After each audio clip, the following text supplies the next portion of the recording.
Good morning students. आज मुझे Charles Darwin का एक स्टेटमेंट जो है वो याद आता है। आई थिंक आप लोगों ने भी उस स्टेटमेंट को सुना होगा, लेकिन इस टाइम पर उस स्टेटमेंट को सुन के मुझे कह सकते हो कि कुछ एनर्जी मिलती है। वो स्टेटमेंट मैं आप सबके साथ शेयर करना चाहूँगा। चार्ल्स डार्विन ने कहा था, it is not the strongest of the species that survives, not the most intelligent that survives, it is the one who is most adaptable to change survives। आज मुझे अपने भारतीय होने पर गर्व है।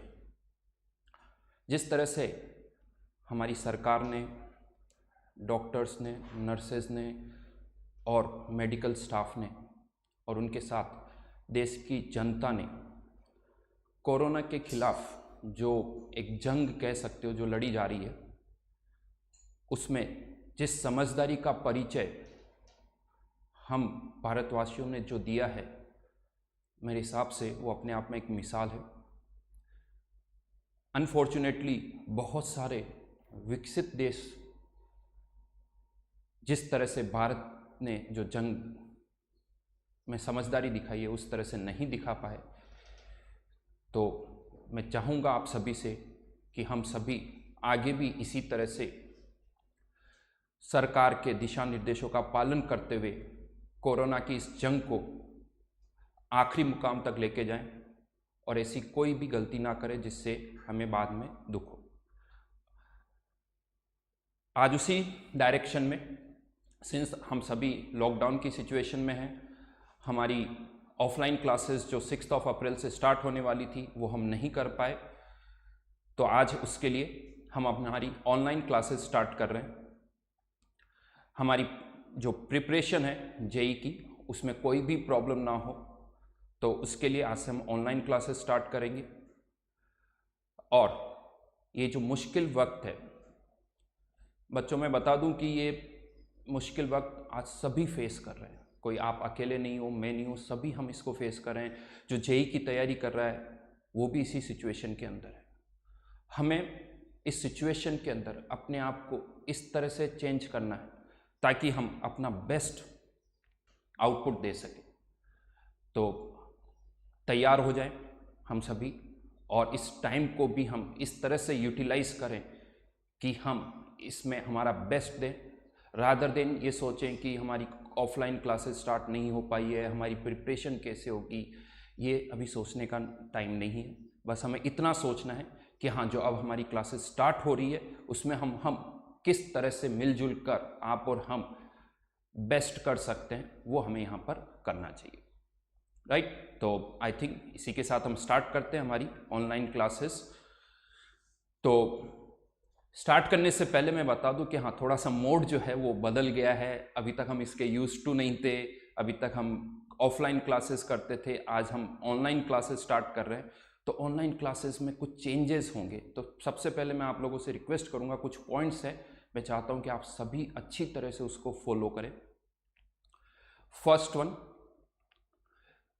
पॉइंट, कुछ 5 पॉइंट्स है जो मैं आपको बताऊंगा। तो उसमें से पहला पॉइंट जो है वो है कि जिस तरह से हम ऑफलाइन क्लासेस में 5 से 10 मिनट पहले क्लास के लिए तैयार हो जाते थे, क्लास के अंदर आके बैठ जाते थे, उसी तरह से यहाँ पर भी आपको 5 to 10 मिनट्स बिफोर आपको अपने रूम के अंदर बैठना है। First point, 5 to 10 minutes before सारे अपने जो भी लैपटॉप है या मोबाइल है या टैबलेट है उसके सामने टाइमली आपको अपने रूम में जाना है। सेकंड, जितनी भी विंडोज़ है या डोर है उसे आप बंद कर ले। बंद करने के लिए मैं कह रहा हूँ, ना कि आप उसको लॉक करें, बंद कर ले ताकि साउंड नहीं आए बाहर से कोई। सेकंड पॉइंट था ये। थर्ड पॉइंट, आप सभी टेबल और चेयर पर ही बैठें, बिस्तर पर लेट के ना सुने। आपको टेबल और चेयर पर ही, टेबल चेयर को यूज़ करना है। आपका मोबाइल, लैपटॉप जो भी है वो आपके सामने रहे और आप चेयर पर हो। ये बहुत कंपलसरी है, आप इसको फॉलो करें। फोर्थ, आपके पास एक पेन और रजिस्टर होना चाहिए जिस तरह से क्लास के अंदर होता है। हम उसी तरह से नोट्स लिखेंगे जैसे हम ऑफलाइन क्लासेस में हम कर रहे हैं। मैं आपको डिक्टेट करूँगा और आप उसे नोट डाउन करोगे। हाँ, यहाँ अच्छी बात एक और है कि ये जो क्लासेस हैं ये रिकॉर्ड भी हो रही है, तो अगर बाय द वे कभी बीच में आपको लगता है कि ये मैं नहीं लिख पाया हूँ तो कोई बात नहीं है। आप थोड़ी देर के बाद क्लासेस जब ख़त्म हो जाए उसके बाद फिर से वीडियो को रन कर सकते हैं, और जहाँ पर आप नहीं लिख पाए वहाँ पर आप फिर से सुन के आप एक्स्ट्रा जो भी लिखना चाहते हैं वो भी आप लिख सकते हैं। एंड लास्ट 5th पॉइंट जो कि आई थिंक इन सब में सबसे ज़्यादा इम्पोर्टेंट है, और वो है सेल्फ डिसिप्लिन। देखो बच्चों, क्लास में जब आप आते हो तो आप क्लास में बैठे रहते हो, सामने टीचर होता है, टीचर सबको देख रहा होता है, तो सब पर वॉच होती है हमारी। आप अगर इधर उधर देख रहे हो तो हम आपको डांट देते हैं ताकि आपका फोकस हमेशा बोर्ड पर रहे। आपको एक डर भी होता है कि सर देखेंगे तो डांटेंगे, तो आप हमेशा फोकस्ड रहते हो। ये सिचुएशन अब उस तरह से नहीं है। आप घर पर हो, हम आपको नहीं देख पा रहे हैं, तो यहाँ पर सेल्फ डिसिप्लिन जो है वो बहुत इम्पोर्टेंट है। आपको सेल्फ डिसिप्लिन में रहते हुए हमेशा आपका फोकस आपके लैपटॉप पर या जो भी मोबाइल है या जो भी टैबलेट है उस पर होना चाहिए। आपको कमरे में इधर उधर नहीं देखना है। हो सके तो पहले से आप अपने पेरेंट्स को भी बोल दीजिए कि कोई कमरे के अंदर ना आए ताकि डिस्टर्बेंस ना हो, नहीं तो कोई ना कोई आएगा तो आपको डिस्टर्ब वो करेंगे। बीच में एक भी बार आपको उठना नहीं है। जिस तरह से क्लास के अंदर हम बैठे रहते हैं उसी तरह से आपको यहाँ पर भी बैठे हुए रहना है। 3rd, इसी के अंदर ऐसा नहीं कि हाँ घर पर बैठे हुए हैं तो क्लास चल रही है हम कुछ खा भी रहे हैं, ऐसा नहीं होना चाहिए। ज़्यादा से ज़्यादा आपके पास पानी की एक बोतल होनी चाहिए जिस तरह से क्लास के अंदर होती है। तो आई थिंक उसी तरह का एनवायरनमेंट क्रिएट करने की हम कोशिश करें। ये नहीं सोचे कि मैं अलग से हूँ। कोशिश करें कि एक क्लासरूम है जिसमें आप सुन रहे हो और आपको केवल टीचर दिख रहा है, एक बोर्ड दिख रहा है, उसके अलावा आपको और कुछ भी आसपास का एनवायरनमेंट डिफरेंट नहीं लगना चाहिए। तो ये सेल्फ डिसिप्लिन एक बहुत इंपॉर्टेंट फैक्टर है जो हम एक्सपेक्ट करते हैं कि आप उसमें हम आपका 100% दोगे। तो बच्चों अच्छी तरह से इसको याद रखना। बाकी सब कुछ वैसा ही चलेगा, आपको उसी तरह से होमवर्क मिलेगा। हम डिस्कस भी करेंगे होमवर्क को, आपके जो भी डाउट्स है वो भी डिस्कस करेंगे। ड्यूरिंग द क्लास आपको कुछ नहीं समझ में आता है तो आप लाइव चैट पर कमेंट कर सकते हो। हाँ, लेकिन उसके लिए भी मैं आपको बता दूं, लाइव चैट पर आपको कुछ भी अननेसेसरी कमेंट नहीं करना है। कुछ भी इस तरह से नहीं लिखना है कि ठीक है सर अच्छा चल रहा है, नहीं। आपके अगर कुछ डाउट्स है तो वो आप लिख सकते हो। कुछ बीच में मैं ब्रेक लूँगा, उसमें मैं आपके कमेंट्स देख के अगर मुझे लगेगा कि नहीं ये चीज़ मुझे वापस से एक्सप्लेन करनी तो मैं आज एक्सप्लेन करूँगा, या ऐसा हो सकता है कि अगर मैं आज वापस एक्सप्लेन नहीं कर पाया हूँ तो कोई प्रॉब्लम नहीं, नेक्स्ट क्लास के अंदर मैं उस चीज़ को वापस एक्सप्लेन करूँगा।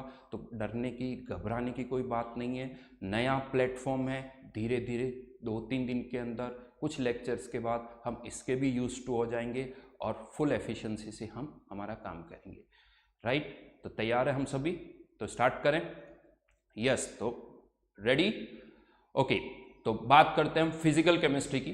फिजिकल केमिस्ट्री का नया टॉपिक हम आज से स्टार्ट करने जा रहे थे। जो अभी हमारा एक टॉपिक चल रहा था सॉलिड स्टेट, वो कंप्लीट है, उसमें कुछ डिस्कशन वाला पार्ट बाकी है। बट सिंस आज हमारी फर्स्ट क्लास है तो मैं नए टॉपिक से स्टार्ट करने जा रहा हूं और वो है थर्मोडायनेमिक्स।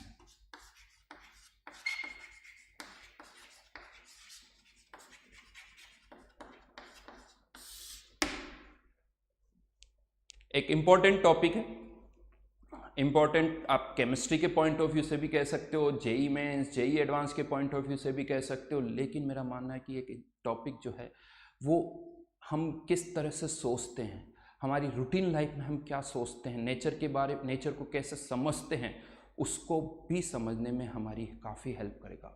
बहुत सारे ऐसे कॉन्सेप्ट्स हैं जो कि आई थिंक मुझे लगता है कि हम गलत तरीके से सोचते हैं नेचर के बारे में, वो हमें समझ में आएंगे कि क्या सही है और क्या गलत है। तो बेसिकली जैसे हम कहते हैं केमिस्ट्री के अंदर जो फिजिकल केमिस्ट्री हम पढ़ रहे हैं उसमें 2 पॉइंट्स, 2 क्वेश्चंस हमारे पास में, हमारे माइंड में हमेशा आते हैं जब भी हम किसी केमिकल रिएक्शन या फिजिकल चेंज की बात करते हैं या सोचते हैं। तो 2 क्वेश्चंस आते हैं कि क्या ये केमिकल रिएक्शन या फेस चेंज होगा या नहीं होगा, पहला क्वेश्चन। और दूसरा अगर होगा तो इसमें कितना टाइम लगेगा। तो जहाँ तक हम फर्स्ट क्वेश्चन की बात करें कि वो चेंज होगा या नहीं होगा, ये हमें पता चलता है थर्मोडायनेमिक्स से। यस, थर्मोडायनेमिक्स जो है वो हमें बताएगा कि यूनिवर्स के अंदर, नेचर के अंदर कौन से चेंजेस होंगे, कौन से चेंजेस नहीं होंगे, ये हम इससे फाइंड आउट करेंगे। हाँ, उसको होने में कितना टाइम लगेगा ये हमें हमारा नेक्स्ट टॉपिक बताएगा, विच इज़ केमिकल काइनेटिक्स। तो राइट नाउ जो हम बात करेंगे वो केवल इस पॉइंट पे बात करेंगे कि नेचर के अंदर कौन से चेंजेस होंगे, फिजिबल है या कौन से फिजिबल नहीं है। राइट, तो इसके लिए हम बहुत सारे थ्योरीज, बहुत सारे प्रिंसिपल्स, बहुत सारे लॉज भी इंट्रोड्यूस करेंगे। जैसे इस चैप्टर में आप लोगों ने थोड़ा बहुत 11th में सुन भी रखा है, first, second and third law of thermodynamics. बहुत सारी नई नई टर्म्स हम इंट्रोड्यूस करेंगे और उनकी हेल्प से हम ये समझने की कोशिश करेंगे कि कौन सा प्रोसेस फिजिबल है, कौन सा प्रोसेस फिजिबल नहीं है। तो first please note down. Ready है पेन पेपर? हाँ या ना? तो नोट करिए सबसे पहले, this chapter deals with feasibility of A chemical and phase change with the help of first, second and third law of thermodynamics. Right, feasibility, FEA, मैं spelling लिख देता हूं, feasibility of a chemical and phase change. अब जहां तक इस chapter की अगर हम बात करें तो इस चैप्टर के अंदर 3 टर्म्स हम सबसे ज़्यादा यूज़ करने वाले हैं। फर्स्ट हीट, सेकंड वर्ड और थर्ड एनर्जी। जहाँ तक अगर हम नोटिस करें, इन तीनों की जो यूनिट है वो सेम होती है, जूल या कैलोरी। तो बेसिकली तीनों में क्या डिफरेंस है, हीट, वर्क और एनर्जी, या यूं कह दो क्या हमें इनकी डेफिनेशंस पता है? तो चलिए पहले मैं बात करता हूँ हीट और वर्क, दोनों की यूनिट सेम है, क्या आपको लगता है इनमें कुछ डिफरेंसेस है? 1 मिनट का मैं आपको टाइम दे रहा हूँ, आप अगर आपके माइंड में कुछ है तो शॉर्ट में, बहुत ज़्यादा डिटेल में नहीं, बट शॉर्ट में आप लाइव चैट पर लिख सकते हो। अगर आपको लग रहा है हीट और वर्क आपको पता है तो आप प्लीज़ लिखिए, मैं भी यहाँ से देखता हूँ कि आपने क्या लिखा है। 1 मिनट का टाइम है, फिर मैं आपको बताऊँगा कि what is the difference between heat and work. So लिख सकते हैं आप लाइव चैट पर। थोड़ा डिले है, 5 से 10 सेकंड का, तो बच्चों 5 से 10 सेकंड बाद बताइए। ओके, अभी आप बोले नहीं होंगे, अभी इस वीडियो में बच्चों को भी नहीं सुनाई दिया है, अब सुनाई दिया।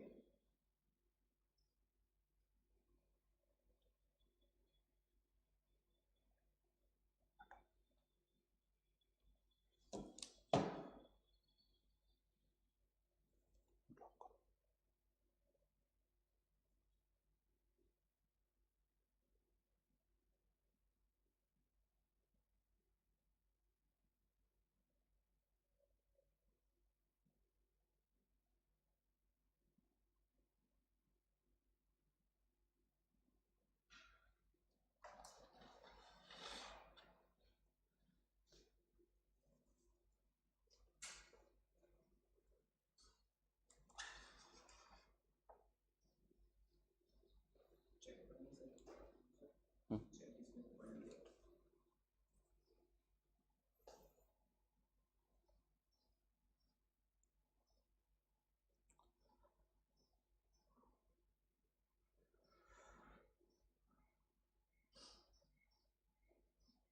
काफ़ी कमेंट्स मेरे को दिख रहे हैं यहाँ पर। Aastha Srivastava, heat is a energy which gets exchange between bodies due to temperature difference. Very good. Second, Vipul Akhil Singh, heat is mode of energy transfer. Very good. One more statement, Vaibhav Porwal, energy transferred due to mechanical forces. Very good. Brijesh Saxena, heat causes change in temperature.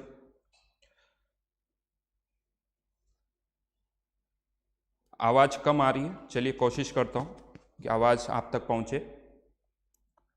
ठीक है आवाज़? Heat is a form of energy and work is force into displacement. ये एक अच्छा ये जवाब जो है इसी पे बात करते हैं। क्या वर्क एनर्जी नहीं है?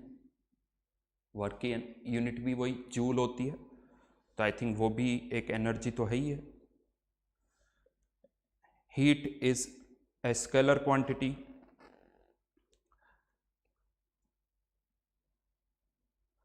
Work is done when there is displacement, but for heat no displacement is required. Very good.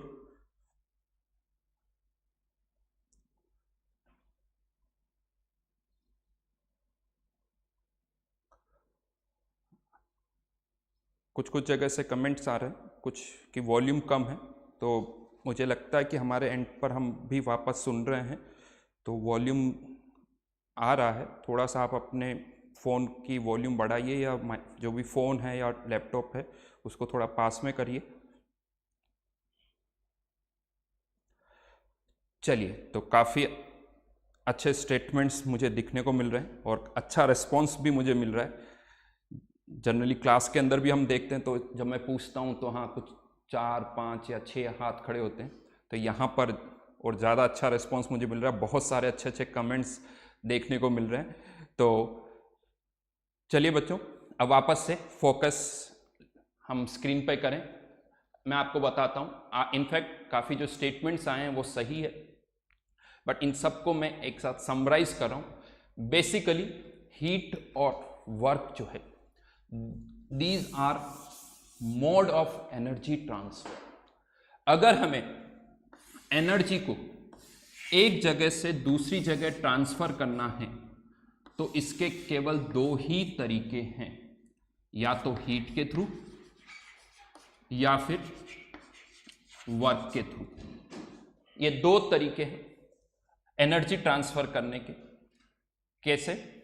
अगर ये एनर्जी का transfer due to temperature difference हो रहा है तो इसे हम, इस ट्रांसफर्ड एनर्जी को हम कहते हैं हीट। वापस से सुन लीजिए, अगर ये एनर्जी का ट्रांसफर किसी टेम्परेचर डिफरेंस के कारण हो रहा है तो इस ट्रांसफर्ड एनर्जी को हम कहते हैं हीट, या इस मोड ऑफ एनर्जी ट्रांसफर को भी कहा जाता है हीट। मैं भी लिखवाऊंगा आपको, लेकिन अगर यही एनर्जी का ट्रांसफर किसी फोर्स के कारण हो रहा है, जिसके कारण कुछ डिस्प्लेसमेंट हो रहा है, तो उसे कहा जाता है वर्क। जैसे फॉर एग्जांपल ये डस्टर अभी यहां पर है और इस डस्टर को अब मैं यहां से यहां लेके चला जाता हूं, इसकी एनर्जी बढ़ गई। ऑब्वियसली इसको किसी ने एनर्जी दी होगी। किसने दी होगी? हाँ, सही सोच रहे हो, मैंने एनर्जी दी, मैंने अपनी एनर्जी इसको ट्रांसफर की, बट किसके थ्रू? कुछ फोर्स मैंने लगाया। यानी ये जो एनर्जी का ट्रांसफर हुआ है ये किसके थ्रू हुआ है? किस फॉर्म में हुआ है? वर्क के थ्रू हुआ है। तो 2 तरह से हम एनर्जी का ट्रांसफर कर सकते हैं, तो हीट के थ्रू या वर्क के थ्रू। राइट? पहले नोट करिए, 2-3 पॉइंट्स हैं जो हमें याद रखने होंगे, जो मैं वापस से एक बार डिक्टेट करूंगा। सबसे पहले लिखिए definition of heat.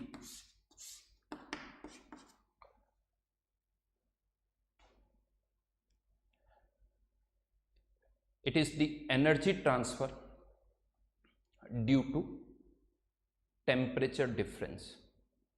Due to temperature difference, right? Transferred energy is called heat. Transferred energy is called heat. And second, work. If energy transfer is due to some force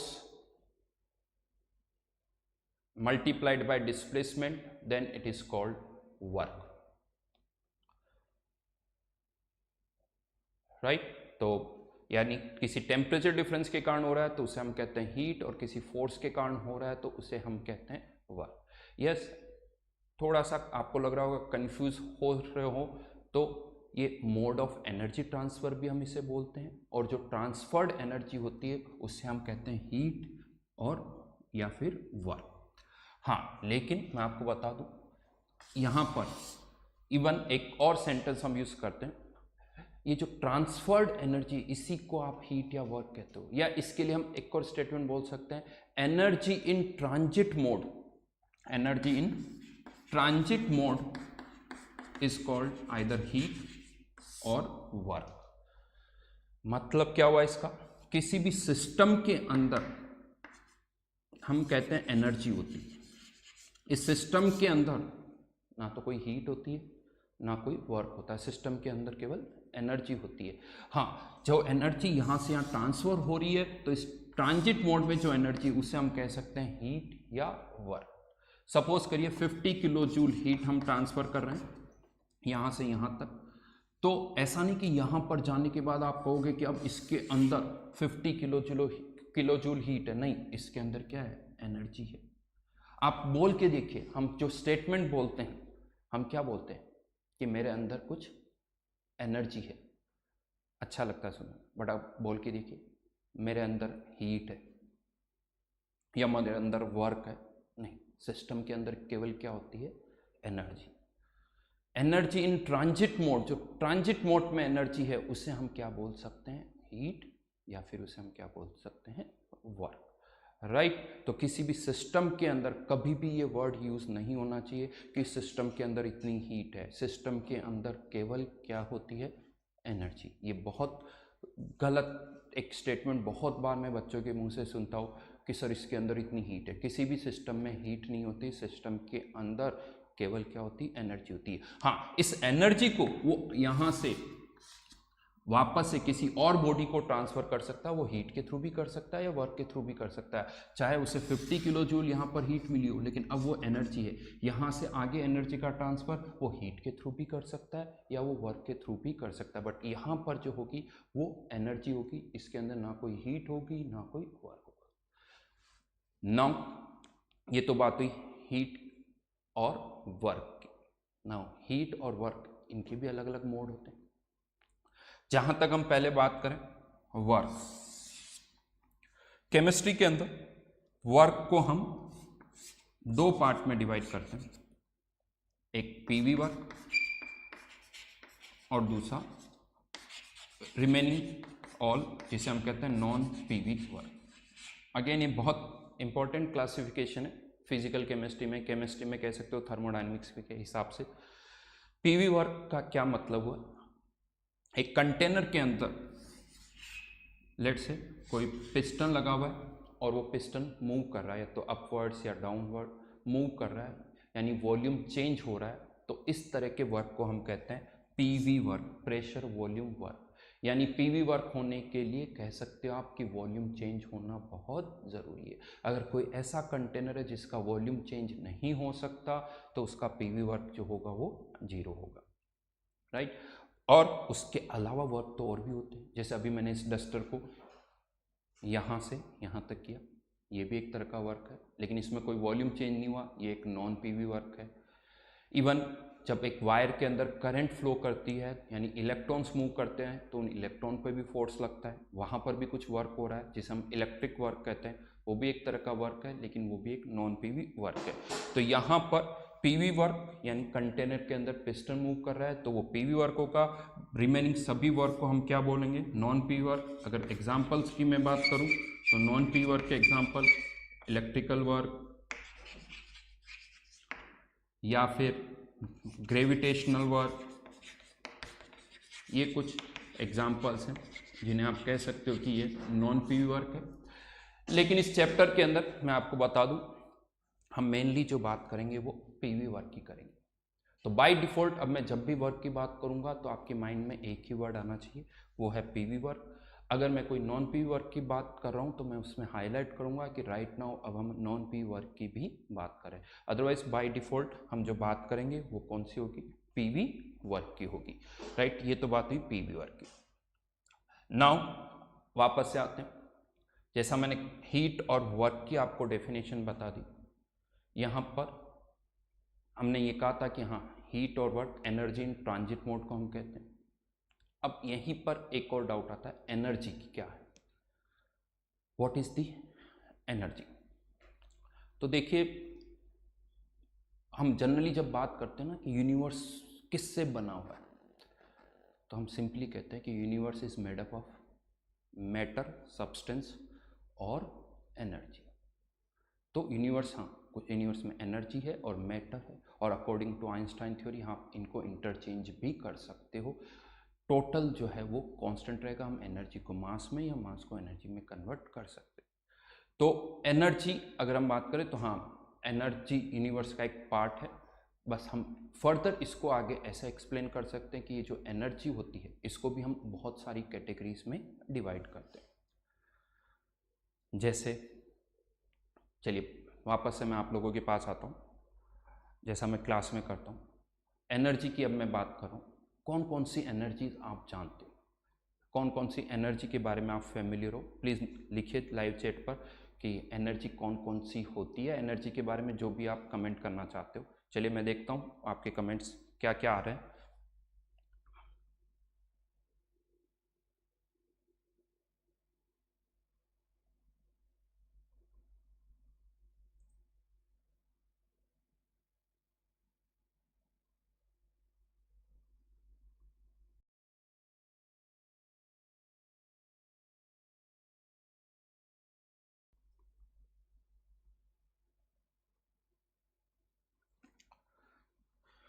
एक स्टेटमेंट आया आशीष कुमार सिंह का कि an expanding balloon going up in the atmosphere क्या होगा।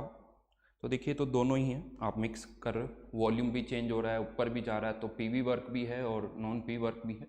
और ऐसा नहीं कि हाँ मैंने बोला कि दो तरह के वर्क होते हैं तो या तो ये होगा या ये होगा, ऐसा नहीं है। ये दो कैटेगरीज है, दोनों एक साथ भी हो सकते हैं, दोनों में से कोई एक भी हो सकता है। Very good. Radiant energy, heat energy, work heat only, kinetic energy, potential energy, mechanical energy, nuclear energy,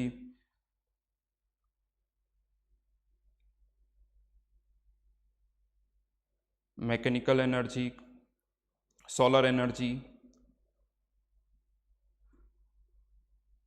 thermal energy, heat, electrical, mechanical, nuclear, chemical energy, gravitational energy. तो यहाँ पर बहुत सारे टर्म्स आपने डिफाइन किए हैं, लेकिन मैं आपको बता दूं, अगर हमने ये दो वर्ड्स यूज़ कर लिए, kinetic energy and potential energy, तो ये जो बाकी के जितने भी आप टर्म्स यूज़ करो इनकी कोई ज़रूरत नहीं, बिकॉज जितनी भी एनर्जी या तो वो काइनेटिक होगी या फिर पोटेंशियल होगी। किसी भी फोर्स के कारण अगर कोई एनर्जी है तो वो सारी एनर्जी हम क्या बोलते हैं, पोटेंशियल एनर्जी। और मूवमेंट के कारण जो भी एनर्जी होती है उसे हम कहते हैं काइनेटिक एनर्जी, चाहे वो रोटेशनल मूवमेंट हो या ट्रांसलेशनल मूवमेंट हो या फिर वाइब्रेशनल हो। तो मूवमेंट के कारण जो भी एनर्जी है that is kinetic energy, force के कारण जो भी एनर्जी है वो है पोटेंशियल एनर्जी। तो ये दो कैटेगरीज है। अब यहाँ पर मैं आपको देखना चाहूँ, कुछ कुछ स्टेटमेंट्स मुझे मिले, जैसे हीट एनर्जी। अब हमने एनर्जी के आगे एक एडजेक्टिव और लगा दिया हीट, तो क्या लगता है हीट अलग है, एनर्जी अलग है, और हीट एनर्जी एक अलग वर्ड?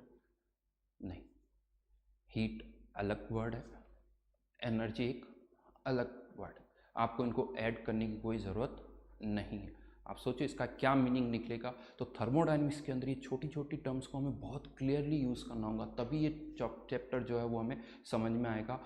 तो ऐसी कोई टर्म नहीं है। हाँ, बाकी और भी बहुत सारी टर्म्स आई है, चाहे वो केमिकल एनर्जी हो। केमिकल एनर्जी क्या होता है, एक रिएक्शन हो रही है जिसमें या तो एनर्जी निकलती है या एब्जॉर्ब होती है, रिएक्शन एक्सोथर्मिक होती है, एंडोथर्मिक होती है, तो वो भी एक तरह की, या तो मोस्टली वैसे वो पोटेंशियल एनर्जी होती है, क्योंकि बॉन्ड टूटते हैं, बॉन्ड बनते हैं, उसमें एनर्जी रिलीज होती है, वो एक तरह की पोटेंशियल एनर्जी होती है। एक और वर्ड आया थर्मल एनर्जी, क्योंकि हम टेम्परेचर चेंज करते हैं तो काइनेटिक एनर्जी चेंज होती है, एनर्जी चेंज होती है, तो उसी को हमने एक को नाम क्या दे दिया, thermal energy.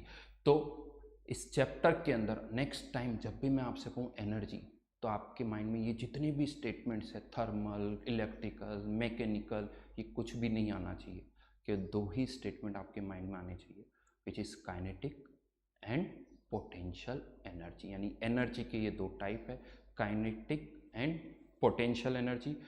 Energy due to movement, movement के कारण जो एनर्जी है that is kinetic energy. Force के कारण जो एनर्जी है वो है पोटेंशियल एनर्जी।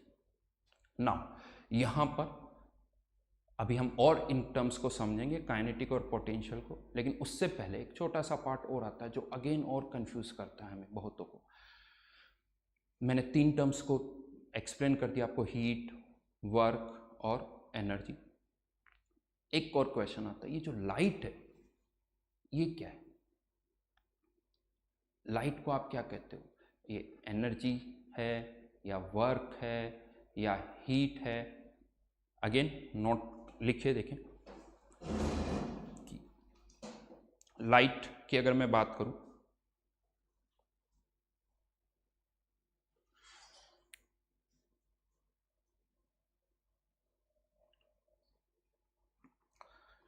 एक बहुत अच्छा स्टेटमेंट आया, पूछा हुआ है क्वेश्चन कि क्या सर पीवी एनर्जी का कोई एग्जांपल?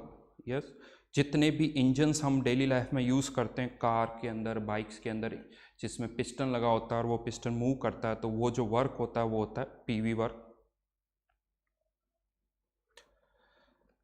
यस, स्टेटमेंट्स जो हैं आई थिंक जो आए हैं, वेरी गुड। बहुतों ने लिखा है form of energy, very good. Heat भी लिखा हुआ है।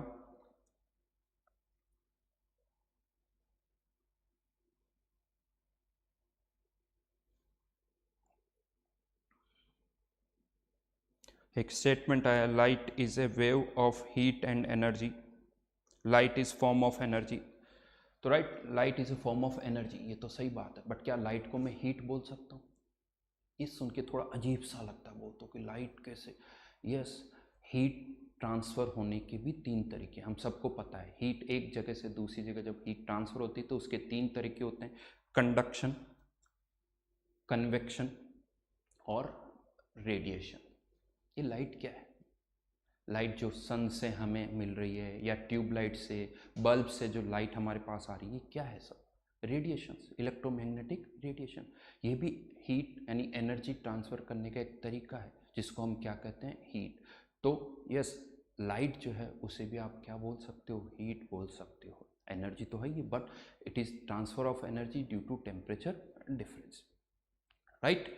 तो याद रखना इसको। तो वापस से हम आते हैं एनर्जी की। एनर्जी के लिए मैंने आपसे कहा था कि एनर्जी की 2 फॉर्म होती, kinetic energy and potential energy.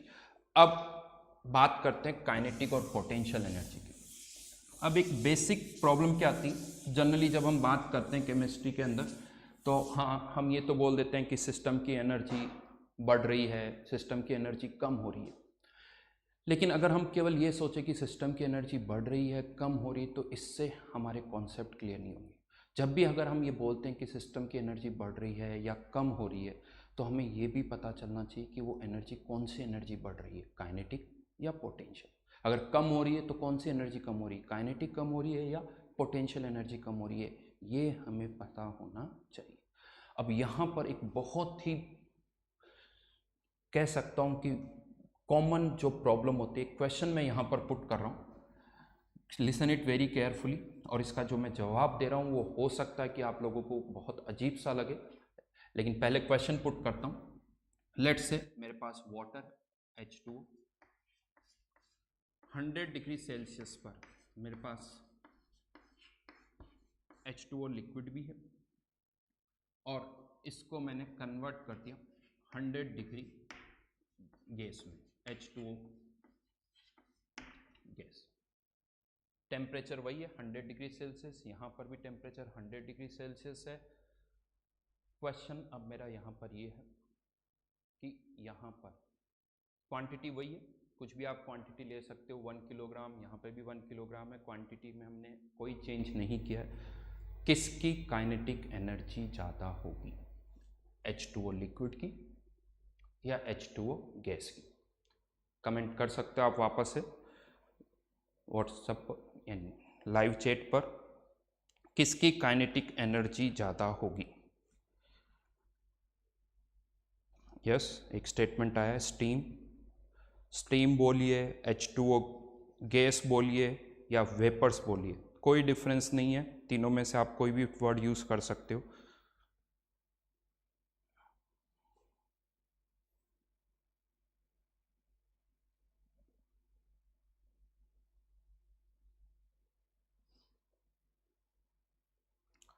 Yes, mostly statement जो मुझे मिला है, गैस की काइनेटिक एनर्जी ज़्यादा होगी, जो कि बहुत ऑब्वियस सा आंसर लगता है हमें। लेकिन अब शायद जो आंसर मैं आपको बताने वाला हूँ वो सुन के थोड़ा सा आपको शॉक लगेगा, सरप्राइज होगा, और शायद लगेगा कि मैं कुछ गलत कह रहा हूँ, लेकिन बिल्कुल सही मैं बोल रहा हूँ। दोनों की काइनेटिक एनर्जी जो है वो इक्वल। सुन के अजीब इसलिए लगा होगा क्योंकि हम पढ़ते आ रहे हैं बहुत टाइम से, जनरली हम बात भी करते हैं सॉलिड लिक्विड गैस की, तो हम कहते हैं गैसेस की काइनेटिक एनर्जी लिक्विड से ज़्यादा होती है, लिक्विड की काइनेटिक एनर्जी सॉलिड से ज़्यादा होती है। लेकिन मैं आपको बता दूं, वहाँ पर हम केवल एक ही काइनेटिक एनर्जी की बात करते हैं, और वो है ट्रांसलेशनल काइनेटिक एनर्जी। आप वापस जाके उन स्टेटमेंट्स को देखोगे तो वहाँ पर लिखा होता है ट्रांसलेशनल काइनेटिक एनर्जी। वो रोटेशनल और वाइब्रेशनल की बातें नहीं करते हैं। अगर हम ट्रांसलेशनल, रोटेशनल और वाइब्रेशनल इन तीनों की बात करें, तीनों को एक साथ बात करें, तो यहाँ पर मैं आपको बता दूं, इन दोनों की काइनेटिक एनर्जी सेम है। हाँ, ट्रांसलेशनल काइनेटिक एनर्जी गैस की ज़्यादा है, लेकिन सॉलिड या लिक्विड के केस में वाइब्रेशनल पार्ट ज़्यादा होता है। जैसे जैसे हम गैसेज में जाते हैं, वाइब्रेशनल काइनेटिक एनर्जी कम होती है, ट्रांसलेशनल काइनेटिक एनर्जी जो है वो बढ़ने लगती है। तो इन दोनों की जो काइनेटिक एनर्जी है वो सेम है। यहाँ पर एक इम्पॉर्टेंट अब एक स्टेटमेंट है जो थ्रू आउट आपको याद रखना है इस चैप्टर में, और वो ये है कि अगर कोई भी एक सिस्टम अगर हमारे पास है तो सिस्टम की काइनेटिक एनर्जी तभी चेंज होगी जब उसका टेम्परेचर चेंज होगा। Yes, kinetic energy of a substance, kinetic energy of A system depends only on temperature. लिखिए पहले इस स्टेटमेंट को, वापस से रिपीट कर रहा हूँ।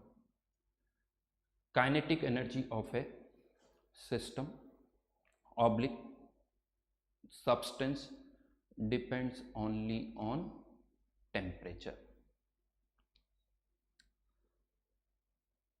right? अब अभी भी हो बहुतों को मुझे पता है, जब मैं क्लास में भी बताता हूँ तो बहुतों को ऐसा लगता है कि शायद सर कुछ गलत बोल रहे हैं। ऐसा नहीं है। मैं इसके लिए आपको बहुत सारे एग्जांपल्स दे सकता हूँ, बिकॉज एग्जैक्टली ये कैलकुलेट करना कि इसकी ट्रांसलेशनल काइनेटिक एनर्जी जितनी ज़्यादा है उतनी इसकी वाइब्रेशनल ज़्यादा होगी या रोटेशनल ज़्यादा होगी, ये पॉसिबल नहीं है। बट ऐसे बहुत सारे एग्जांपल्स हैं जिसके थ्रू हम ये प्रूव कर सकते हैं कि यस, काइनेटिक एनर्जी जो है वो तभी चेंज होती है जब टेम्परेचर यहाँ पर चेंज होता है।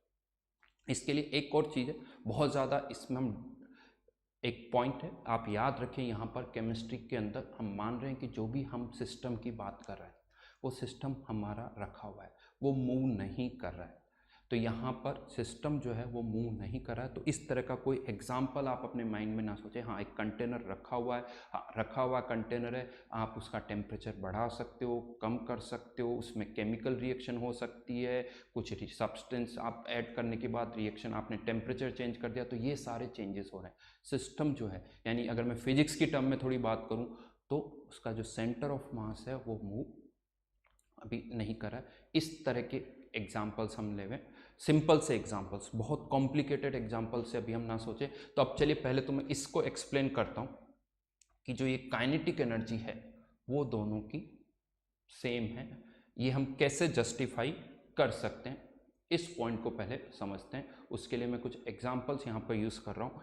छोटे छोटे से एग्जाम्पल्स हैं, अगर आप थोड़े से रिकॉल करोगे तो जैसे इवन पीरियोडिक प्रॉपर्टीज़ के अंदर, पीरियोडिक प्रॉपर्टीज़ में आपने बॉर्न हेबर्ट साइकिल भी डिस्कस किया हुआ है।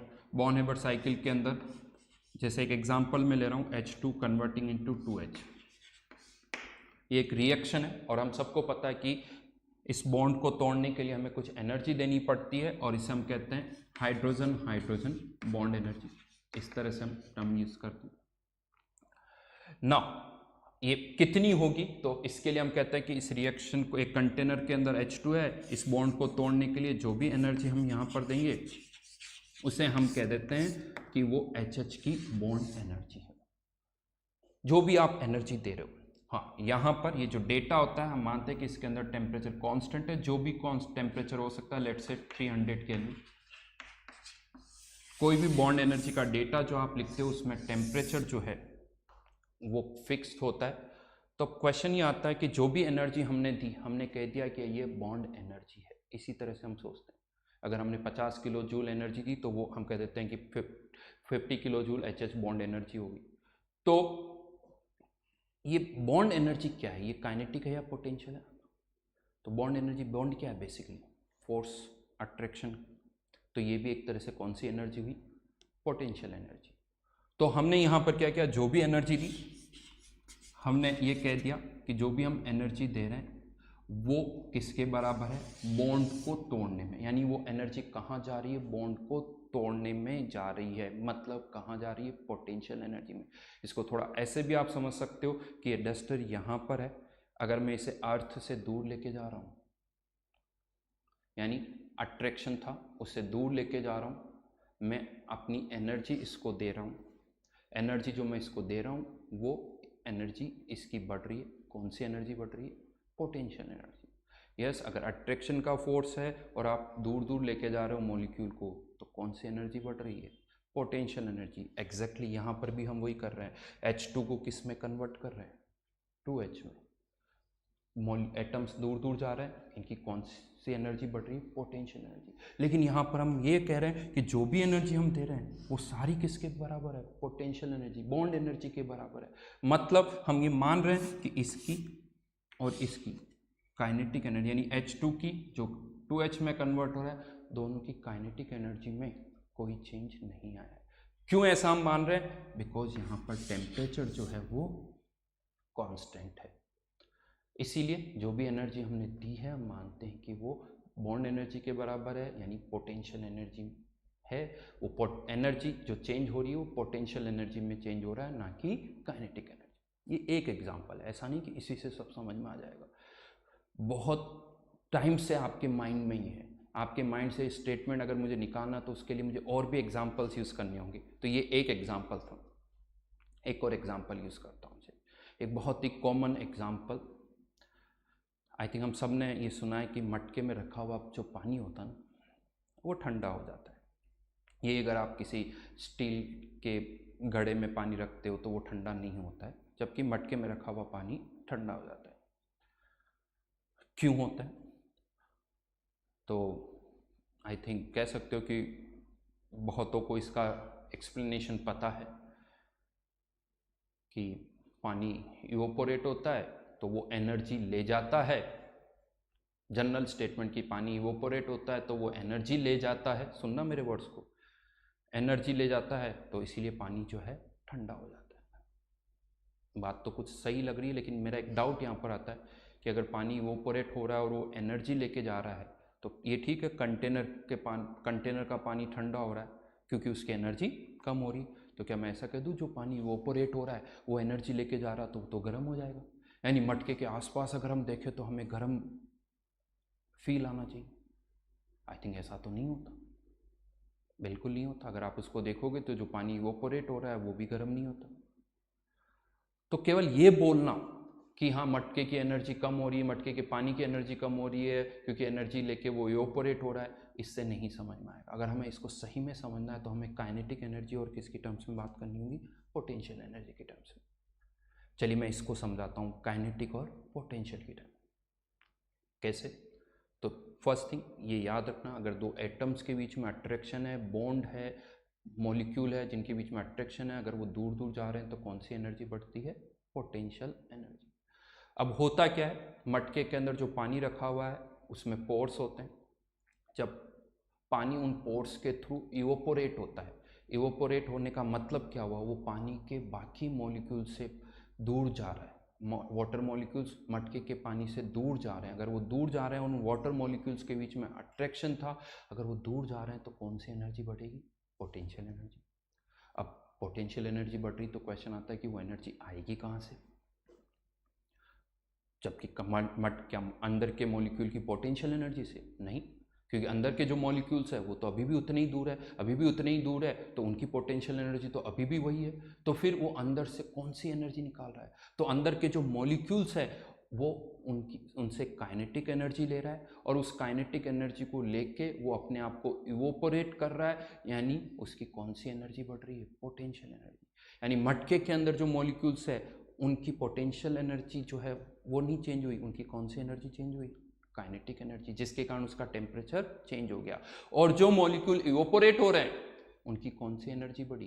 पोटेंशियल, काइनेटिक नहीं। और पोटेंशियल एनर्जी बढ़ने से टेम्परेचर में चेंज नहीं होता। टेम्परेचर कब चेंज होता है? जब काइनेटिक एनर्जी चेंज होती है। तो जो मॉलिक्यूल इवोपोरेट हो रहा है उसकी पोटेंशियल एनर्जी बढ़ रही है, काइनेटिक एनर्जी नहीं बढ़ रही, तो उसका टेम्परेचर नहीं चेंज होगा। लेकिन मटके के अंदर जो पानी रखा हुआ है उसकी काइनेटिक एनर्जी कम होगी। तो यहाँ पर मैं आपको यस ये बता दूं कि ये जो मैंने क्वेश्चन पूछा था, यस इनकी काइनेटिक एनर्जी दोनों की मैंने बराबर कहा है, पोटेंशियल नहीं कहा है। डेफिनेटली ये जो वाटर इवोपोरेट हुआ है इसकी पोटेंशियल एनर्जी जो है वो इससे ज़्यादा होगी। और टोटल एनर्जी की बात करें तो यस वाटर वेपर की टोटल एनर्जी जो है वो H2O लिक्विड से ज़्यादा होगी। तो यहाँ पर अगर आपको इसको सही सही एक्सप्लेन करना है तो काइनेटिक और पोटेंशियल की टर्म में करिए, नहीं तो हम फंस जाएंगे। जैसा मैंने आपसे कहा था ना, फंस कहाँ जाएंगे कि पानी जो इवोपोरेट हो रहा है वो गर्म होना चाहिए, तो नहीं। अगर आप काइनेटिक और पोटेंशियल की टर्म में बात करोगे तो आपको बहुत अच्छी तरह से ये बात समझ में आएगी कि जो पानी इवोपोरेट हो रहा है वो गर्म नहीं होगा। और एग्जाम्पल्स है अभी तक, तो चिंता मत करिए, बहुत सारे एग्जाम्पल्स हैं। मुझे पता है कि बहुत इंपॉर्टेंट क्वेश्चन है और बहुतों को अभी भी लग रहा होगा कि यार पानी वेपर की काइनेटिक एनर्जी ज़्यादा होनी चाहिए। चलिए एक और एग्जांपल देता हूँ। अब एक ऐसा एग्जांपल दे रहा हूँ जो आप सब लोग बहुत आसानी से चेक कर सकते हो, खुद फील कर सकते हैं। कैसे? तो चलिए करके देखते हैं। जनरली जब हम फूंक मारते हैं ना, तो दो तरह से आप फूंक मार सकते हो। एक तरीका पूरा मुंह ओपन करके, मैं कैमरे के सामने आपको दिखा रहा हूँ कैसे।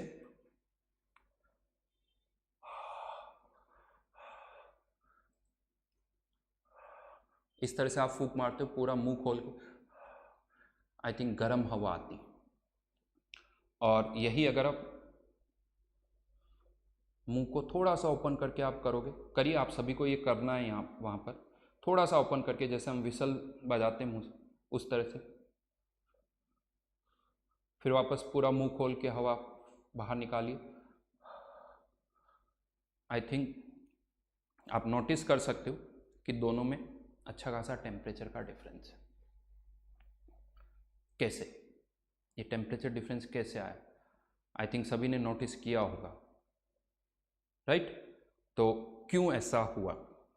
चलिए अब मैं आपको समझाता हूँ इसी चीज़ को कि क्यों ये डिफरेंस यहाँ पर आ रहा है। तो जब हम पूरा मुंह ओपन करके एयर बाहर निकाल रहे हैं तो हमारे जो एयर मॉलिक्यूल्स है, हमारी बॉडी का जो टेम्परेचर है वो आउटसाइड टेम्परेचर से ज़्यादा होता है। तो जब वो हवा बाहर निकल रही है तो सिंस बॉडी का टेम्परेचर ज़्यादा है, तो जो अंदर से हवा बाहर आ रही है उसका टेम्परेचर भी ज़्यादा है। और जब फ्यूअर होता है तो हमारा टेम्परेचर और ज़्यादा हो जाता है। तो इस तरह से जब हम हवा बाहर निकालते तो और ज़्यादा गर्म हमें फील करती।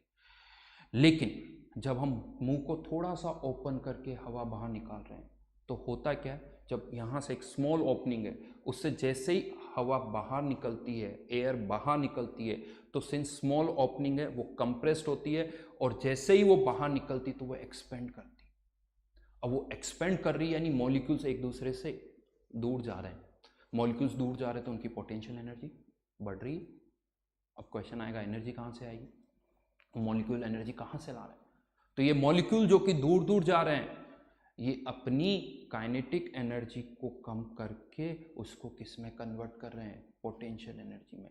तो इस जो एयर बाहर निकल रही है उसकी पोटेंशियल एनर्जी तो बढ़ रही है, लेकिन काइनेटिक एनर्जी कम हो रही है, और काइनेटिक एनर्जी कम होने से उसका टेम्परेचर भी कम हो रहा है। तो एक परफेक्ट एग्जाम्पल है काइनेटिक, यहाँ से आप रिलेट कर सकते हो, और ऐसा एग्जाम्पल है जिसे आप खुद फील कर सकते हो। और मैं आपको बता दूँ, ये इसी कॉन्सेप्ट पर हमारे एसीज जो हैं, रेफ्रिजरेटर जो है, वो इसी कॉन्सेप्ट पर वर्क करते हैं। आप सबने सुना होगा, कोई भी जो एसी होता है या रेफ्रिजरेटर होता है उसके अंदर एक कंप्रेसर होता है। सबसे जो मेन पार्ट होता है एसी का या रेफ्रिजरेटर का वो होता है कंप्रेसर। वो कंप्रेसर भी यही करता है। वो क्या करता है, एयर को पहले, उसके अंदर गैस होती है, हम सब ने सुना है, वो उसको कंप्रेस करता है, और कंप्रेस करने के बाद एक नोजल के थ्रू एक पाइप होता है लंबा सा, उसमें उस कंप्रेस्ड गैस को रिलीज़ किया जाता है, और जैसे ही वो गैस रिलीज़ होती है, एक्सपेंड होती है, तो उसकी पोटेंशियल एनर्जी बढ़ती है। अब पोटेंशियल एनर्जी बढ़ती है तो एनर्जी चाहिए, वो कहाँ से आएगी? तो वो जो पाइप के अंदर गैस है, वो पाइप के सराउंडिंग में जो एयर है उससे एनर्जी लेती है, उससे काइनेटिक एनर्जी लेती है। तो जो सराउंडिंग की एयर है उसकी काइनेटिक एनर्जी कम हो जाती है, जिसके कारण उसका टेम्परेचर जो है वो कम हो जाता है, टेम्परेचर कम हो जाता है और हमें ठंडी हवा मिलती है। तो जितने भी एसी, रेफ्रिजरेटर है, ये इसी कॉन्सेप्ट पे वर्क करता है। तो यहाँ पर भी फिर से मैं ही कहूँगा कि अगर आपको इसको सही सही एक्सप्लेन करना है तो किसके थ्रू आप कर पाओगे? काइनेटिक एनर्जी और पोटेंशियल एनर्जी के थ्रू। तो यहाँ पर उसी पॉइंट को मैं प्रूव कर रहा हूँ अभी भी कि यस, अगर किसी भी सिस्टम का टेम्परेचर सेम है तो उसकी काइनेटिक एनर्जी भी सेम होगी। आगे चल के ऐसे बहुत सारे और भी एग्जांपल्स हैं जो मैं आपको बता सकता हूँ। चलिए एक एग्जांपल और लेता हूँ, इसी में लास्ट एग्जांपल है। दो आजकल तो खैर अभी तो कुछ भी देखने को नहीं मिलता, लेकिन हाँ, हम सबको पता है कि एक टाइम था जब हम मटका कुल्फ़ी देखते थे। मटका कुल्फ़ी जो है, एक मटके के अंदर कुल्फ़ी आती थी, आई थिंक आपने से बहुतों ने खाई होगी। तो उसी की बात करते हैं। आपने कभी, शायद आपको पता हो या ना हो, जो मटका कुल्फ़ी बनाता है ना, वो पता क्या करता है? डिब्बियों के अंदर पहले वही दूध डालता है, उसको बंद कर देता है, और बंद करने के बाद उसको एक मटके में डाल दिया जाता है, और उस मटके के अंदर बहुत सारा आइस हम डाल देते हैं, और आइस के साथ साथ उसमें सॉल्ट यानी नमक भी डाला जाता है। अब एक फैक्ट है जो आगे हम और समझेंगे शायद, लेकिन वो आपको पता है कि अगर हमें आइस को जल्दी से मेल्ट करना है तो उसमें क्या डाल देना चाहिए? सॉल्ट। जैसे आई थिंक आपने सुना होगा कि जब स्नोफॉल होता है ना, तो जब रोड पर जो स्नो होती है उसको हटाने के लिए भी आइस डाला जाता है, जिससे वो आइस जल्दी मेल्ट कर जाती है। ये फैक्ट है, इसके भी अपने रीजंस है जो कि हम बाद में डिस्कस करेंगे। लेकिन हाँ, ये एक फैक्ट याद रखना कि आइस को अगर हमें मेल्ट करना है तो हम सॉल्ट डाल के उसको मेल्ट कर सकते हैं। तो अब यहाँ पर एक क्वेश्चन आता है कि वो जो मटके वाला है, ठीक है, उसने डिब्बिया डाली आइसक्रीम की, उसके अंदर आइस डाला, समझ में आ रहा है कि आइस ठंडा होता है जिसके कारण वो फ्रीज हो जाए, लेकिन डाउट ये आता है कि वो उसके अंदर सॉल्ट क्यों डाल रहा है? क्योंकि सॉल्ट डालने से तो जो आइस है वो मेल्ट कर जाएगा। तो इससे अच्छा, और मेल्ट ही करना है तो डायरेक्ट पानी डाल दे, सॉल्ट डालने की तो कोई ज़रूरत नहीं है। तो कह सकते हो आप, सर शायद उसको पता ही नहीं होगा कि ऐसा भी होता है, उसने थोड़ी फिजिकल केमिस्ट्री पढ़ी है, थर्मोडाइनमिक्स पढ़ी है या मेरे से पढ़ा है, लेकिन उसे बहुत कुछ पता है। क्यों ऐसा करता है वो अब मैं आपको समझाता हूँ, लेकिन फिर से अगर इसको समझना है तो हमें काइनेटिक एनर्जी और पोटेंशियल एनर्जी की बात करनी होगी, बिना इसके हम इसको नहीं समझ सकते। लॉजिक क्या है वो मैं बताता हूँ। देखिए, आइस डाला उसने, आइस का अपना कोई टेम्परेचर होगा, हो सकता है -2 डिग्री, -3 डिग्री, जो भी है टेम्परेचर, और मान लेते हैं कंटेंट थोड़ी देर के बाद जो भी मटका है उसका टेम्परेचर भी -2 या 3 डिग्री हो गया, और धीरे धीरे उस पर जो आइसक्रीम है वो फ्रीज़ भी होगी। लेकिन अगर टेम्परेचर और कम हो जाए तो आइसक्रीम जल्दी फ्रीज़ हो जाएगी। बट अब और टेम्परेचर कैसे कम किया जाए, और कैसे हम टेम्परेचर को कम करें? तो उसका तरीका है सॉल्ट।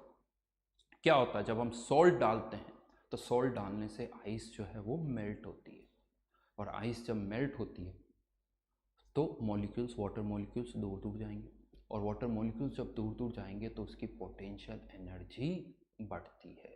सॉलिड मेल्ट कर रहा है, उसकी पोटेंशियल एनर्जी बढ़ेगी। अगेन क्वेश्चन आता है कि मटका तो बंद है, वो एनर्जी कहाँ से आएगी? वो एनर्जी कहाँ से आएगी? तो वापस से वही, वो जो आइस के मॉलिक्यूल है, आइस वाटर मॉलिक्यूल्स है, तो उनकी पोटेंशियल एनर्जी बढ़ रही है। वो एनर्जी कहाँ से आएगी? तो अंदर में जो पानी के मॉलिक्यूल है, जो आइसक्रीम है, उसी की काइनेटिक एनर्जी से। तो जितना ज़्यादा आइस मेल्ट होगा, अंदर की काइनेटिक एनर्जी उतनी ही कम होगी, टेम्परेचर उतना ही कम हो जाएगा।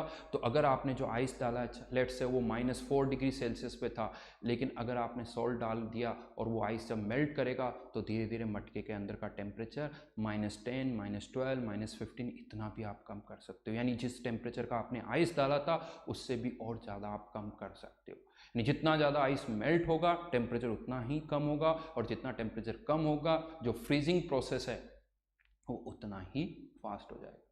यस, ये भी एक तरीका है। अगर आप इस रूम के अंदर, आप जिस रूम में हो, आप चाहते हो कि उसका बिना एसी के आप उसका टेम्परेचर बाहर के टेम्परेचर से कम कर दो, एक सिंपल सा तरीका मैं बताता हूँ, और वो तरीका है एक बड़ा सा आइस का स्लेब रखो और उस पर सॉल्ट डाल दो, धीरे धीरे आइस वो मेल्ट करेगा, रूम की एयर जो है वो ठंडी होती जाएगी, रूम की एयर धीरे धीरे ठंडी होती जाएगी। रीज़न वही, आइस मेल्ट कर रहा है, पोटेंशियल एनर्जी बढ़ रही है, तो वो रूम की एयर से काइनेटिक एनर्जी लेगा, जिसके कारण रूम की एयर की काइनेटिक एनर्जी कम हो जाएगी, और काइनेटिक एनर्जी कम होने से उसका टेम्परेचर कम हो जाएगा। तो आई थिंक ये कुछ ऐसे एग्जाम्पल्स है जिससे मैं ये प्रूव कर पा रहा हूँ, और आप सब लोग मेरे साथ एग्री भी करोगे कि यस, काइनेटिक एनर्जी और टेम्परेचर एक दूसरे से डायरेक्टली रिलेटेड है। तो हमें ये चीज़ अच्छी तरह से अब माइंड में रखनी है कि काइनेटिक एनर्जी जो है it depends only on temperature, ये केवल टेम्परेचर पर ही डिपेंड करती है। तो आज बेसिकली अगर हम इसको, क्योंकि ये 1 आवर का ही लेक्चर है हमारा, तो अगर हम इसको वापस से देखें तो मेनली मैंने आपको 3 टर्म्स को एक्सप्लेन करने की कोशिश की है, हीट, वर्क एंड एनर्जी। इनके बारे में मैंने आपको थोड़ा बताया। देखिए, जो थर्मोडायनेमिक्स चैप्टर है ये थोड़ा सा अलग है, जो बाकी फिजिकल केमिस्ट्री के चैप्टर है ये थ्योरेटिकल भी है, साथ साथ में मैथमेटिकल भी है। इसके अंदर बहुत सारी छोटी छोटी टर्म्स को हमें अच्छी तरह से समझना होगा, तभी जाके हम इस चैप्टर को समझ पाएंगे। हमारी लैंग्वेज, हमारे वर्ड्स बहुत क्लियर होना चाहिए। कोई भी ऐसा वर्ड हम यूज़ ना करें जिसका हमें मतलब नहीं पता हो। जैसे अभी मैंने आपको बताया, एनर्जी क्या सोचना है वो पता होना चाहिए, हीट क्या सोचना है वो पता होना चाहिए, वर्क क्या सोचना है वो पता होना चाहिए। तो हम कुछ भी नया वर्ड अगर आपके माइंड में आता है तो वो आप अगेन यहाँ पर हम यहाँ पर एक टेलीग्राम पे ग्रुप भी बनाएंगे। उस टेलीग्राम ग्रुप में आज के लेक्चर के अगर आपको और भी कुछ डाउट्स हैं तो आप उस ग्रुप में उनको पोस्ट कर देंगे, और पोस्ट करने के बाद आपके इस लेक्चर से रिलेटेड, जैसे यहाँ पर आप लेक्चर ख़त्म होने के बाद डाउट्स पूछते हो, वो फैसिलिटी भी ऑन है। वो आप टेलीग्राम ग्रुप के थ्रू आप अपने जितने भी डाउट्स हैं वो उसमें पोस्ट कर सकते हैं। पॉसिबल होगा तो हम उसी ग्रुप में आपको उनके एक्सप्लेनेशन देंगे, और अगर नहीं है तो मैं नेक्स्ट लेक्चर के अंदर आपको फिर से उनको एक्सप्लेन करूँगा कि हाँ, ये आपका डाउट था, इसका ये सॉल्यूशन है। तो जो भी आपके डाउट्स हैं वो मैक्सिमम हम यहाँ पर क्लियर करने की कोशिश करेंगे, चाहे तो क्लासेस के थ्रू या टेलीग्राम ग्रुप के थ्रू। बच्चों, इसके अलावा मैं आपको बता दूं, आपको उसी तरह से शीट्स भी मिलेगी, जो भी स्टडी मटेरियल है वो आपको मिलेगा। आपको ठीक है सॉफ्ट फॉर्म में मिलेगा, आप उसका प्रिंट आउट निकाल के सॉल्व कर सकते हो।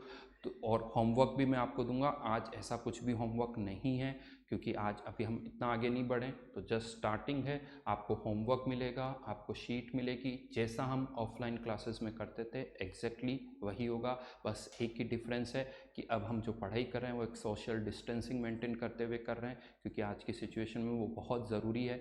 तो फिर से मैं यही कहूँगा लास्ट में, जो चार्ल्स डार्विन ने कहा था कि जो जितना इस सिचुएशन को जल्दी से अडेप्ट करेगा, he will be the winner, वो ही विनर होगा। तो हमें ये नहीं सोचना है कि हम कहाँ फंस गए, क्या हो गया, हमें इससे कोई मतलब नहीं, भूल जाइए उन सब बातों को। ये सोचिए कि हमारी क्लासेस स्टार्ट हो चुकी है, हमें केवल अब पढ़ना है, हमें बाकी बातों से अभी मतलब नहीं है। हाँ, लेकिन साथ में ये अच्छी तरह से याद रखना है कि कोरोना से अगर हमें बचना है तो हमें सेफ़ रहना होगा, घर पर रहना होगा।